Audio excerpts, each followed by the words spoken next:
itu mendesain kembali struktur pikirannya, sehingga yang tadinya dia anggap itu masalah, sebenarnya bukan masalah itu.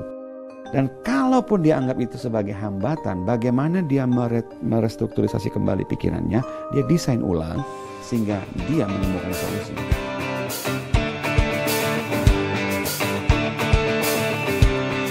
Hello, my name is Richard Bandler, and I would like to welcome you to this practitioner course at NLP Indonesia, and to reassure you that you're in exactly the right place you should be to learn the skills that I have developed over a period of 4 decades.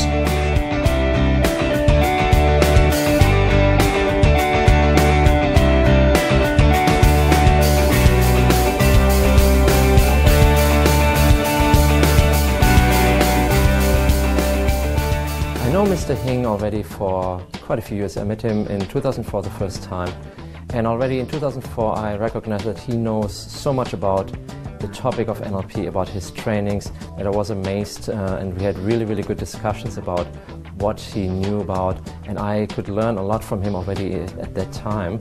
And I could see how at the early time when he started off did coaching for people and how he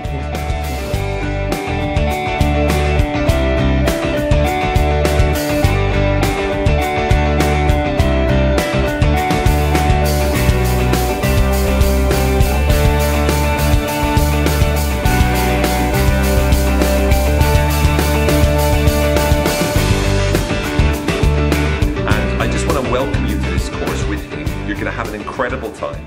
Hing is one of our master trainers in the Society of NLP, and I just know you're going to have an amazing, life-changing time on this program.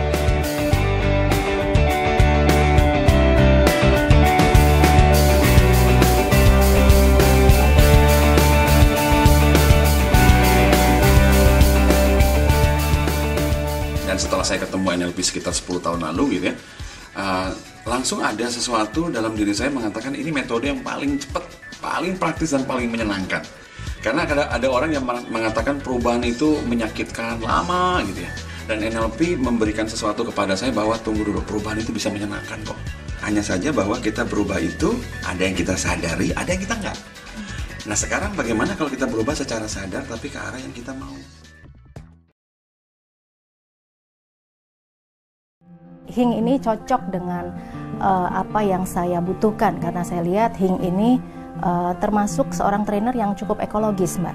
Jadi dia melakukan apa yang dia katakan di ruang kelas. Beliau cara mengajarnya sangat praktikal dan penuh praktik, pokoknya benar-benar dicobain gitu. Jadi kita benar-benar memahami, bukan hanya sekedar teorinya, tapi benar-benar merasakan. Nah ketika kita merasakan apa yang diajarkan itu, akhirnya kita jadi lebih paham lagi. Saya senangnya adalah kalau Hing cerita itu justru dengan metafora kita belajar lebih banyak, kita bisa nangkep lebih banyak, practicality-nya berasa di situ. Seperti itu sih. Jadi kalau Anda ingin belajar tentang NLP, belajar dari Hing Dranata Nikolai.